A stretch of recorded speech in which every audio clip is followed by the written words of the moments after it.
예수님께서는 배에 오르시어 호수를 건너 당신께서 사시는 고을로 가셨다. 그런데 사람들이 어떤 중풍병자를 평상이 뉘어 그분께 데려왔다. 예수님께서 그들의 믿음을 보시고 중풍병자에게 말씀하셨다. 이야, 용기를 내어라. 너는 죄를 용서받았다.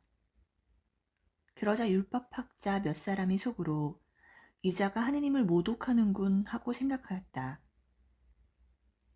예수님께서 그들의 생각을 아시고 말씀하셨다. 너희는 어찌하여 마음속에 악한 생각을 품느냐?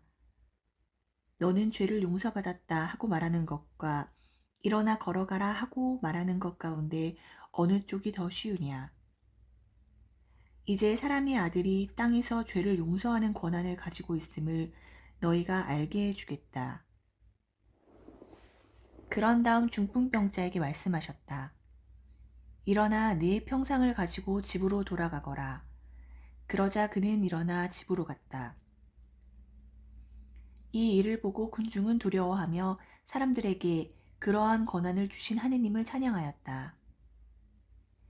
예수님께서 그곳을 떠나 길을 가시다가 마테오라는 사람이 세관에 앉아 있는 것을 보시고 말씀하셨다. 나를 따라라.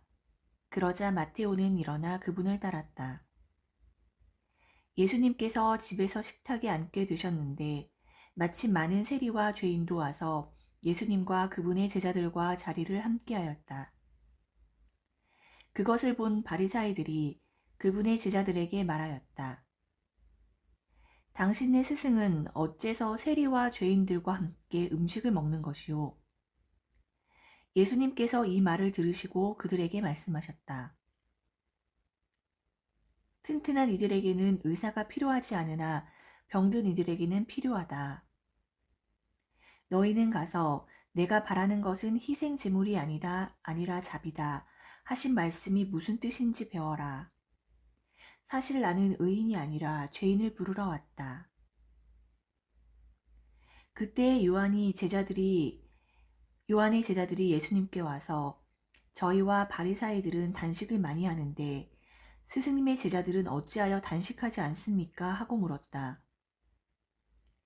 예수님께서 그들에게 이르셨다. 혼인잔치 손님들이 신랑과 함께 있는 동안에 슬퍼할 수야 없지 않느냐.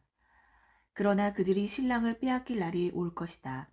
그러면 그들도 단식할 것이다. 아무도 새천 조각을 헌옷에 대고 꿰매지 않는다. 헝겊에 그 옷이 당겨 더 심하게 찢어지기 때문이다. 또 새 포도주를 헌 가죽 부대에 담지 않는다. 그렇게 하면 부대가 터져 포도주는 쏟아지고 부대도 버리게 된다. 새 포도주는 새 부대에 담아야 한다.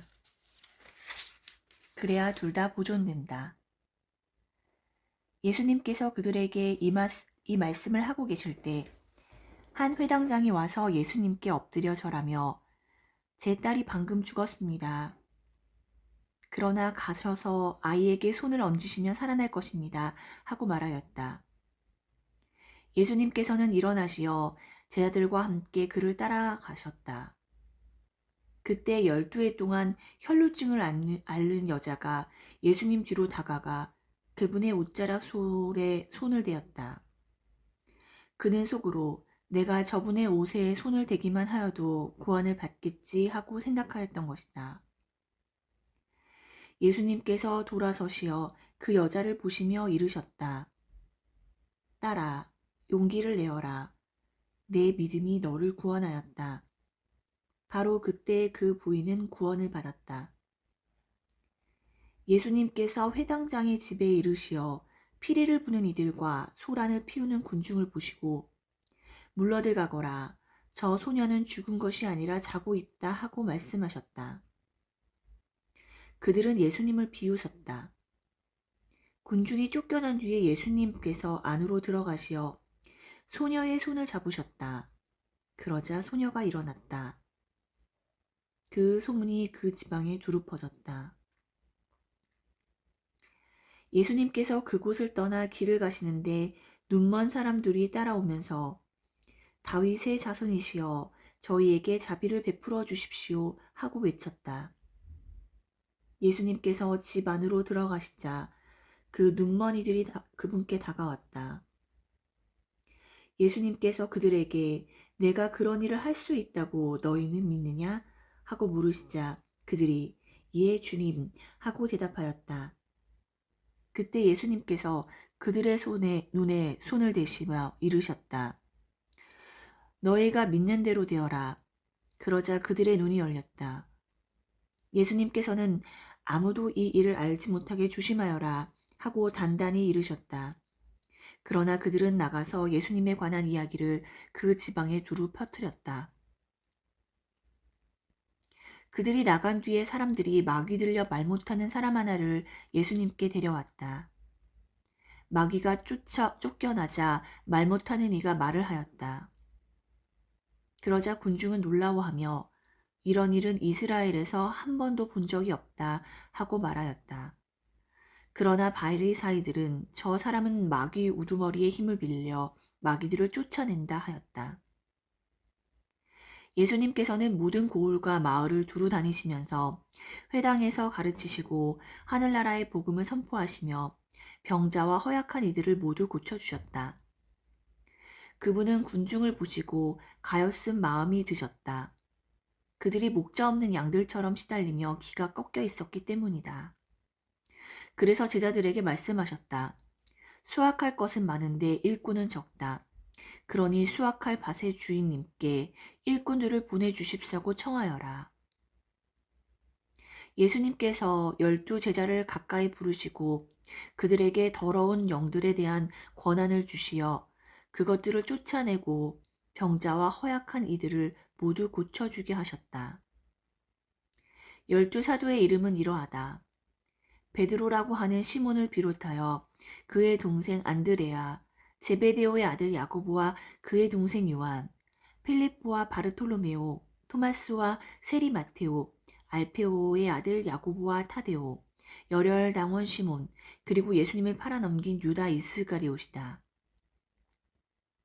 예수님께서 이 12 사람을 보내시며 이렇게 분부하셨다.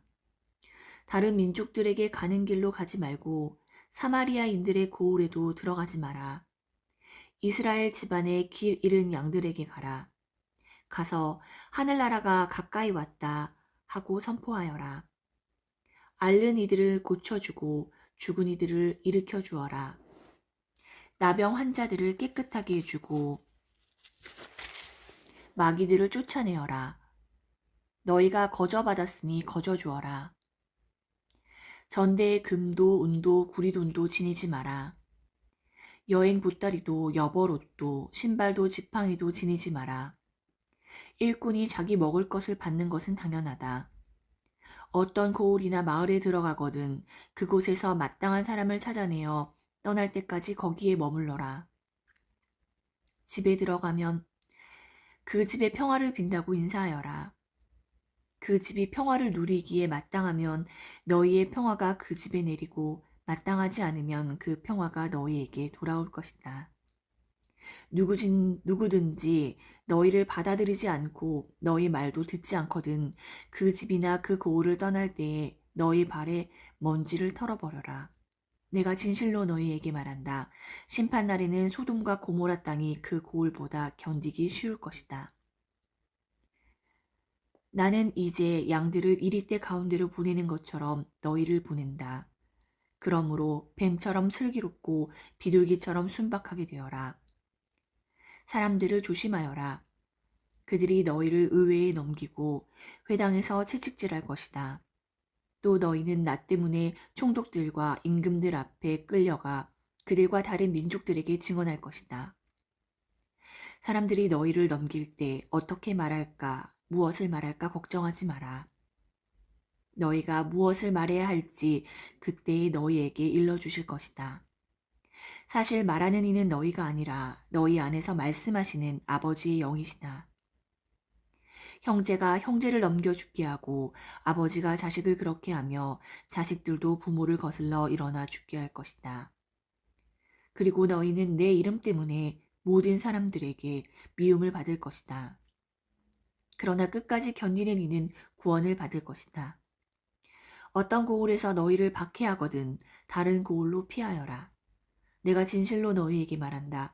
너희가 이스라엘의 고을들을 다 돌기 전에 사람의 아들이 올 것이다. 제자는 스승보다 높지 않고 종은 주인보다 높지 않다. 제자가 스승처럼 되고 종이 주인처럼 되는 것으로 충분하다. 사람들이 집주인을 베엘제불이라고 불렀다면 그 집 식구들에게야 얼마나 더 심하게 하겠느냐.